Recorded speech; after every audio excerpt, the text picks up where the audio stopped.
Alright, let's try this again. I hope that this camera can work with these nice video settings it's supposed to be able to do. It's probably my computer's fault, but whatever. Anyway, this is my first video of any kind on this new laptop that I just got. I can't stream on it yet, unfortunately, because I need one more thing for it. But we've got some games here. It's the end of June, so let's get on to pickups here. Starting with Capcom Classics Mini Mix for the Game Boy Advance with the box here, which is really nice.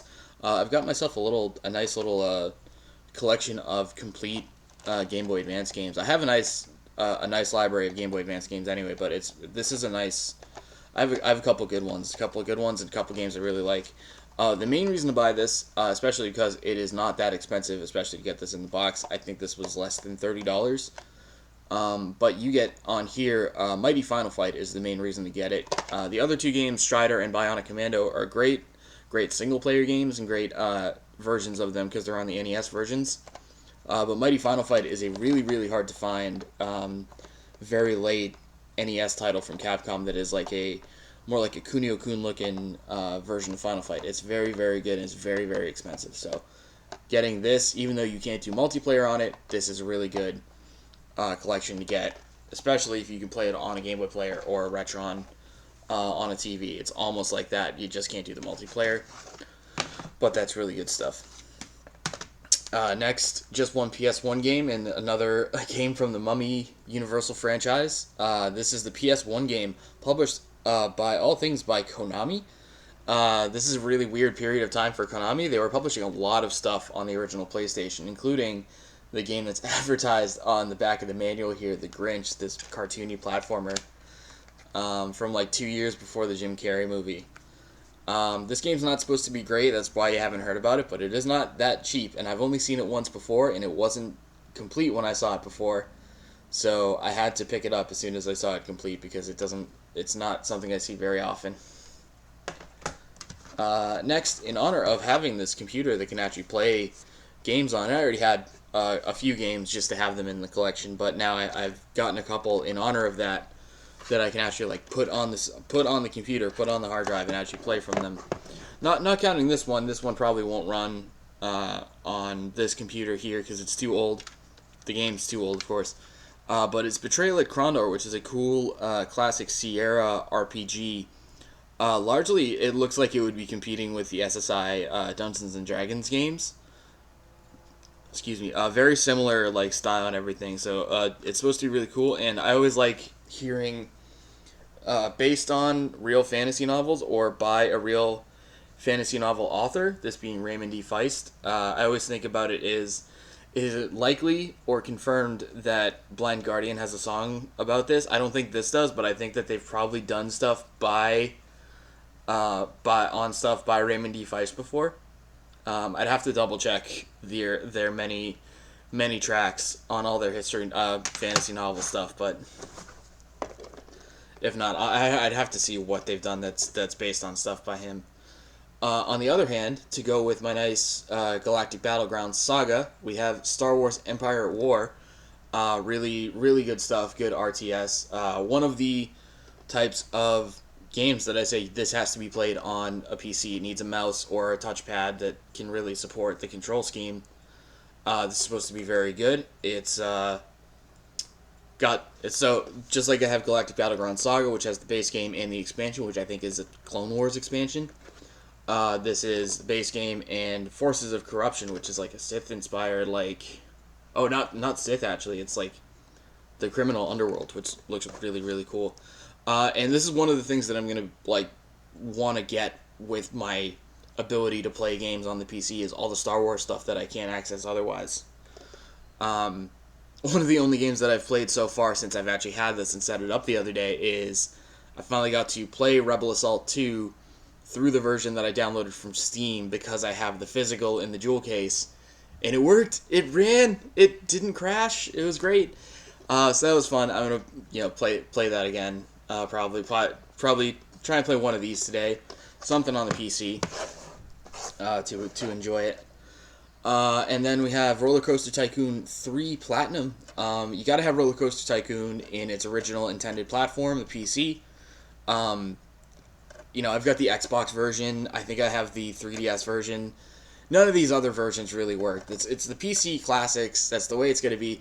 And I've never played any of the ones that aren't the first one.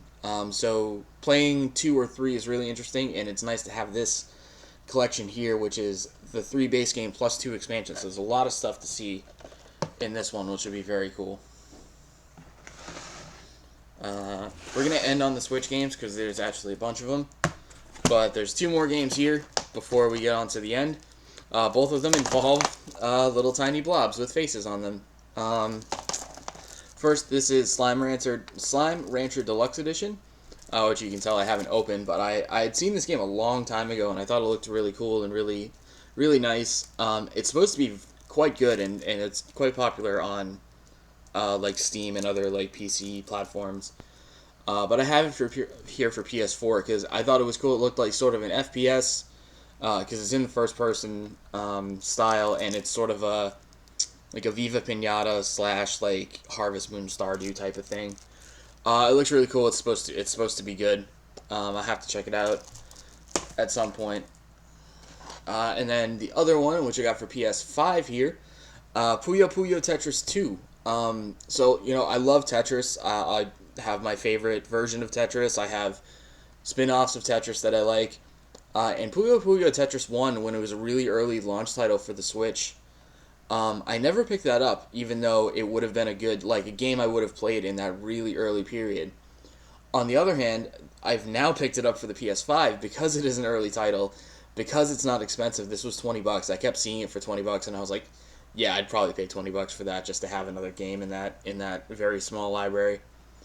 And I mean, I played it a little bit. It's exactly what it says on the tin, because I have played the first Puyo Tetris. I know what to expect from it. I haven't spent a lot of time on it, but my girlfriend really, really loves this game, so I was glad to pick this up. The only real downside is, of course, that I got the PS5 version, but I still need to get another PS5 controller. I really want that black one. The black one looks super nice. It looks like the PS2 DualShock 2 that came with the system. It looks awesome. So I'd like to get that. I'd like to have, 2 PS5 controllers ready to go and everything. But until then, it is cool. It's not expensive to pick up. If you played the first game, you're going to like this. Yeah, and then everything else is Switch. Hooray. Okay, start with this big one here. I do make my regular little trips into Best Buy to see if any physical releases have come out that I haven't had come in front of me yet, that I haven't, had the chance to look into. And this is one that was not expensive, but of course it caught my eye because look, it's got a big box. But it's published by it's published by PM. I thought this was Microids. It's not. Microids does that too. Another game I have is published by Microids. But this is sort of it's a pixel arty 2D game that has a really interesting concept. It's just really simple on the back. A country divided by the wall. To cross it and reach your family, you must compete on and win in a reality TV show. So it looks like they give you some sort of American Ninja Warrior or Takeshi's Castle type of game, but it's also got like a really bleak story. And I've heard, I looked it up to see if it was any good, and people said, the story is really good. The gameplay could use a little bit more polish, a little bit more time in the oven, but if the story is really good and it's got this concept for it and it's got this nice packaging here, I was definitely willing to pick it up for, I think, 30. It wouldn't have been more than 30. So I was happy about that. Next, Tony Hawk Pro Skater 1 and 2. I never bought this for PS4 because I knew it would come to Switch eventually. And even if it didn't, I haven't even played on the N64 Quest. I haven't played Tony Hawk yet. And when I saw, this got its date, I pre-ordered it and everything. And as it was on its way out, I was like, okay, so yeah, I'll have that and it'll be on the shelf. But because I haven't played the N64 ones, and I'd like to do that first and play those all the way through. But it came out the other day, and I was like, I really want to play it. So I did toss it in for a little bit. Plays great, of course. They did a great job updating this in all the ways that they really should have, with new skaters, new music, really good looking graphics. You can't complain. A few new goals, from what I could tell. All the levels have at least one more new mission. So yeah, that's really cool. This is a really nice package. It's $40 new on Switch. It should be $40 at retail at this point. I think it's also on PS5 and Series X upgraded for that too. So that's a game that like I would definitely recommend getting this to see sort of like they did a really nice job making it look good. So it'll look good on your new systems too. And of course, the other game that came out the other day that I was dying for, Mario Golf Super Rush. I wish I wish I could get more time so far to play this. This is on my list of things I want to pop in and put some time into today. I would stream this if I had the ability to stream today, but I don't. So that's why I'm limited if I do end up streaming anything. But I will. I really intend on getting some time into this today. I love the speed golf thing. I love that speed golf is kind of fully realized in what it's intended to be, where you hit the ball and everyone just scrambles across the course. That's exactly what I always wanted that to be, and it was never really done that way because it couldn't be done. So it looks really nice. There's an adventure mode too, like the going back to the Game Boy Color games, Game Boy Color and Game Boy Advance, Mario Golf and Mario Tennis games. So I've just started that, and I'm looking forward to the progression of that and seeing the new courses. I'm a little bummed out because I really did try to avoid any reviews, but reviews ended up in front of me, and I keep seeing that this didn't like completely. This isn't an eagle; it's just a par, So I'm trying to avoid looking any further than that. There's just headlines pop up in front of me, and I go, I don't hate on it, please. Let me decide. I mean, mechanically it's great. I don't have any complaints about it. So, we'll see. We'll see if every Mario Golf game up to this point has had an argument and a claim to the title of the best game in the series, which is why I love Mario Golf so much, and I have really high expectations for it. So if people who might not necessarily have that are saying that, I am a little bit worried, but I'm really enjoying it so far. So we'll see.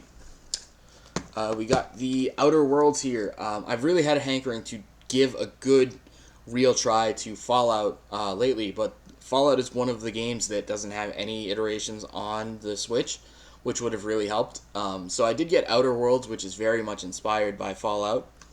I literally saw a review saying if you loved Fallout New Vegas, you'll probably love Outer Worlds because it's Obsidian, it's the same company, it's got a lot of the same style, the same inspirations. So I really do like the BioShock look that this game has here, the sort of corporate future that also kind of looks classic and retro. I really like the look of it. I want to play more of this game. I really hope that it kind of grabs me and says you really need to put time into this character and this story. And I'm a little bit overwhelmed with a lot of stuff right now. I did make a character and do the first mission, but immediately got sidetracked on other stuff. So I do look forward to this, giving it a good try later on. We got this came out just the other day here, the Oddworld Collection. This is what I was saying is Microids.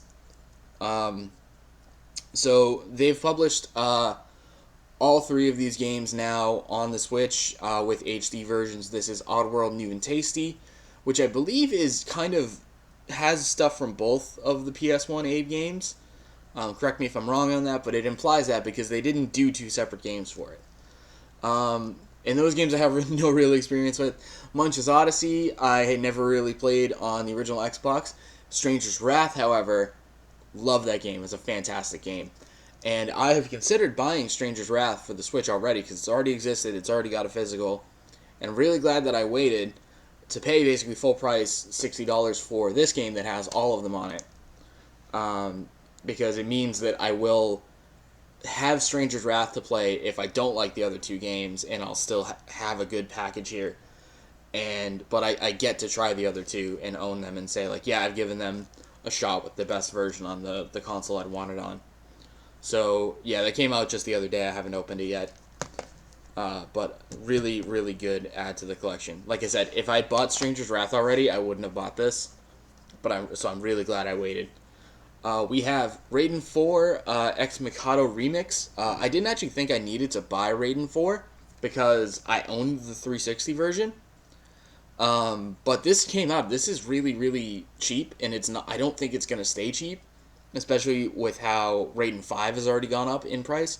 So having it on the Switch with sort of an updated version, even if I don't really necessarily care about the updated aspects of it, having it on Switch, not paying that much for it because this like I said retails at $30, and I got to sell my 360 copy of it because I didn't need that anymore. So I didn't really pay anything for this if you look at it that way. So I just got to upgrade to the Switch for free. And I still have Raiden Fighters Aces on 360, so that's cool. I never see that game ever, ever, ever. So I'm really, really glad I own that on 360. Elliot Quest. I'm long past my I have to buy every Nicalis game sort of thing. There's too much coming out on Switch for me to have to do all of that. So this game, Elliot Quest, two things really were the big factors in me getting this, because it looks kind of cool. It looks like a decent game, but there's also so much of these games, these 2D retro-inspired adventure platformer stuff, so I wasn't like, oh, I have to get Elliot Quest. It's only got a manual in it, you know, that wasn't a big deal. And then I saw the reverse cover, which is just Zelda 2. And I was like, okay, you got me. You got me, because that looks amazing. I love it. I will not have it that way on the shelf, because it sticks out like crazy. It would drive me insane, but I know it's here, and that's a very cool thing. That pushed me over to actually getting it. The game might be good. I'm not sure. It looks cool. It's the type of game that I'll give a try, and I'm interested in collecting it. But it was that cover that was like, man, that's awesome. And then lastly, we have the Switch physical release of Doom 64. Now, despite being a 64, huge obsessive collector for it and everything, and I had to get the Turok redos. I'm really excited for Shadow Man getting a remaster. But the Doom thing, and I love Doom too, but I'm not crazy about Doom 64. Like I think a lot of people who are 64 fans look and think really highly of Doom 64 because it's this special thing that we get as 64 fans. Like, yeah, we have our own Doom game that nobody else got. But of course it's crazy dark and it's not that easy to play and everything. So I've never been super like crazy about that. And that's why I wasn't actually intending on getting this. But then it got the Best Buy release, which I guess I'm not surprised because most of the limited run stuff at this point is getting the Best Buy treatment. But it was only $25 to get this regular one for the Switch, and I could have bought it at any time. I could have paid $5 to download this from the eShop and played the new version with the better lighting and everything, and just that minimum improvement that I would have been like, yeah, I'd rather play this version. But it's a good value, $25 for this. It's cheaper than most of the games. Most of the ones that get limited run and then Best Buy are $35. So easy call on that. And then I gotta say, even though they're only doing like manuals and they're not doing any other bonus goodies or anything like that, this manual for Doom 64 that they put is maybe one of the best actual manuals I've seen in a long time. It's got literally everything that you want manuals to be, that you wanted manuals to have back in the day. It's got good explanations of everything. It's got screenshots. It seems like really, yeah, of course it does, but it's got explanations of the enemies and everything, which I've never really looked that much into in Doom, even though I know they have names and everything. It's got a little bit of attitude, too. Like, it's written like it would write the manual for a game in the 90s. It's very well done. I don't know if they copied a lot of stuff from the original manual, because I'm not that familiar with it, but I'm happy with this. I'm very happy with this package. So yeah, if you can still find this at Best Buy, I don't know if it's sold quickly or anything, but this is only $25, and I think they did copies of the one with the 64 box for $60, which is also a really nice price. So that's cool. So yeah, that's everything. It's not a huge stack or anything, but I did get a lot of Switch games, and that's awesome. I always love adding to the Switch collection. I think I'm nearing 200 on physical Switch games, which is awesome. The system's fantastic. It's so good. Oh man, and the Nintendo E3 just wow, almost everything that they showed was amazing for me. So look forward to a lot of those coming up over the next few months for sure. And thanks for watching. Bye.